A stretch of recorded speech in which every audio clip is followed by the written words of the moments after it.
বিসমিল্লাহির রহমানির রহিম। বন্ধুরা, আমি আজকে একটি খাসির মাংস অর্থাৎ ভেড়ার মাংস, খাসির মাংস একই ভেড়ার মাংস রান্না করব। তাই আমি ভেড়ার মাংসটাকে কেটে ধুয়ে পরিষ্কার করে সুন্দর করে লবণ দিয়ে আধা ঘন্টা আমি মেখে রেখেছিলাম। একটা গ্রান আসে এই মাংসটার ভিতরে, একটা স্মেল আসে, সেই জন্যে সেটা যেন না থাকে সেই জন্য আধা ঘন্টা ভিজিয়ে রেখেছিলাম। এখন ধুয়ে নিয়েছি। এখন আমি চুলার ভিতরে পাতিল বসিয়ে সেটার ভিতরে এখন আমি আস্তে আস্তে মশলাগুলো দিয়ে দিচ্ছি। এই দেখো, আদা রসুন পেঁয়াজ বাটা একটু বেশি করে দিতে হয়, কারণ এগুলা ছাগল ভেড়ার মাংসে একটু মশলা বেশি করে দিতে হয়। তাই এই যে দেখো বন্ধুরা, এই যে আমার মরিচের গুঁড়া একটু ঝাল দিতে হয়, ঝাল দিলে ভালো লাগে। এই যে মরিচ, হলুদ, এই যে আমার স্পেশাল মশলা, এখানে জয়ফল জয়ত্রী যা যা লাগে সবই গাছে। আর এখানে হলো এইটাও জিরা ধনিয়ার গুঁড়া একসঙ্গে এখান থেকেও দিয়ে দিলাম। এখন আমি এটা ঢেলে দিলাম। এই যে আবার আস্তা পেঁয়াজ কুচিও আমি দিয়ে দিলাম, বড় একটা পেঁয়াজ কেটে আমি দিয়ে দিছি। এখন দেখো তেল, কারণ আমি বেশি তেল দেবো না, এর ভিতরে অনেক তেল বের হবে। ছাগলের মাংস ভেড়ার মাংসের ভিতরে অনেক তেল থাকে। তারপর আমি এই দিয়ে দিলাম। এখন আমি চুলাটা জ্বালিয়ে দেবো। বন্ধুরা, আমি মাংসটাকে সুন্দর করে কষিয়ে নিচ্ছি। ভালো করে কষিয়ে নেব। তেল উঠে যাবে, যখন সেদ্ধ হয়ে যাবে তখন আমি আলু দিব। আলু দিয়ে তাকে আমি পাতলা ঝোল করব। আমার মশলায় সব রকম মশলা আছে, তারপরেও আমি কিছু গোটা মশলা দিয়ে দিলাম।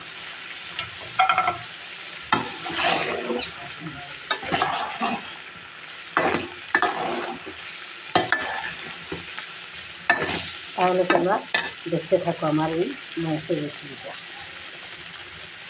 দেখো বন্ধুরা, আমার ভেড়ার মাংসটা সেদ্ধ হয়ে গেছে, কষানো হয়ে গেছে, তেল উঠে গেছে। এখন আমি আলুটা দিয়ে কিছুক্ষণ কষিয়ে নেব। তারপর আমি চুলায় গরম পানি দিছি, সেই গরম পানি দিয়ে দেব।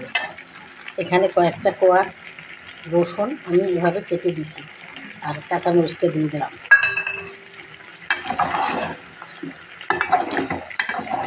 দেখো কত সুন্দর লবণের একটা আমার এই খাসির মাংস কিংবা ভেড়ার মাংস ভিডিও দেওয়া হয়নি, এই প্রথম। মাংসটা আমার আলু দিয়ে কষানো হয়ে গেছে। আমি পাশের চুলায় গরম পানি দিয়েছিলাম, এই পানিটা দিয়ে দেবো। গরম পানিটা দিলে মাংসটা টেস্ট হয় এবং সেদ্ধ হয় তাড়াতাড়ি। আর না, ঠান্ডা পানি দিলে মাংসটা সেদ্ধ হতে চায় না, আর টেস্টটাও অত হয় না। সেই জন্য আমি আজকে ভেড়ার মাংস আলু দিয়ে পাতলা ঝোল করব। এখন আমি পানি দিই, এই দেখাবো। আমি এখন পানি দিই, গরম পানি, ফুটানো পানি। আরও কিছু পানি দিব আমি, আরও কিছু পানি আমি দিব। এই যে কারণ এটা আমি ঝোল করব। দেখো বন্ধুরা, আমার তরকারিটা কত সুন্দর লোভনীয় হয়েছে। দেখতেও যেমন সুন্দর, খেতেও তেমন সেই রকমের টেস্ট হবে। বন্ধুরা, তোমরা যে যেখান থেকে আমার ভিডিও দেখছো, দেশ ও বিদেশ থেকে, বন্ধুরা তোমাদেরকে জানাই আমি হাজার হাজার, ছোটোদের জানাই হাজার হাজার আদর ভালোবাসা, আর বড়দের জানাই সালাম। তোমাদের কারণে আমি এত দূরে আসতে পেরেছি বন্ধুরা। তাই তোমরা এভাবেই আমাকে সাপোর্ট করে যাবে। আমিও তোমাদের জন্য সুন্দর সুন্দর ভিডিও নিয়ে আসব। আমার মাংসটা সেদ্ধ হচ্ছে। ভেড়ার মাংস সেদ্ধ হইতে সময় লাগে না, তাই আমি কষানো হয়ে গেছে। এখন আমি আলু কষিয়ে পানি দিয়েছি। মাংসটাও প্রায় সেদ্ধ হয়ে আসছে, আর একটু সেদ্ধ হবে। তারপর আমি পরিবেশন করে তোমাদেরকে দেখাবো।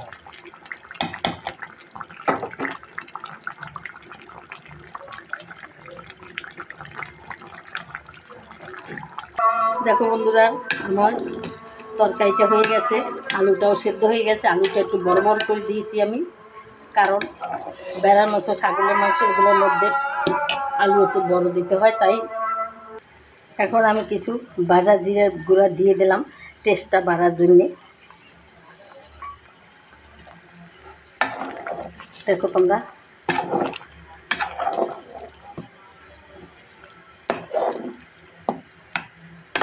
একটু পাতলা ঝোল রাখবো, তাই হয়ে গেছে। তাহলে আমার এই মাংসের রেসিপিটা আমি তোমাদের পরিবেশন করে দেখাবো বন্ধুরা। এখন দেখাবো।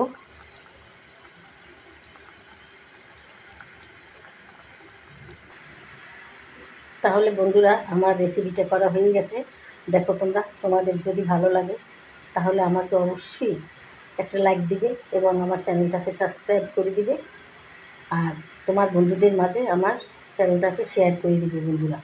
তাহলে ওরাও দেখবে আমি আমি তোমাদের সাথে কাজ করতে পারবো বন্ধুরা। আমিও তোমাদের এগুলো করব। তাহলে আজকে রাখি বন্ধুরা। আসসালামু আলাইকুম। খোদা হাফেজ।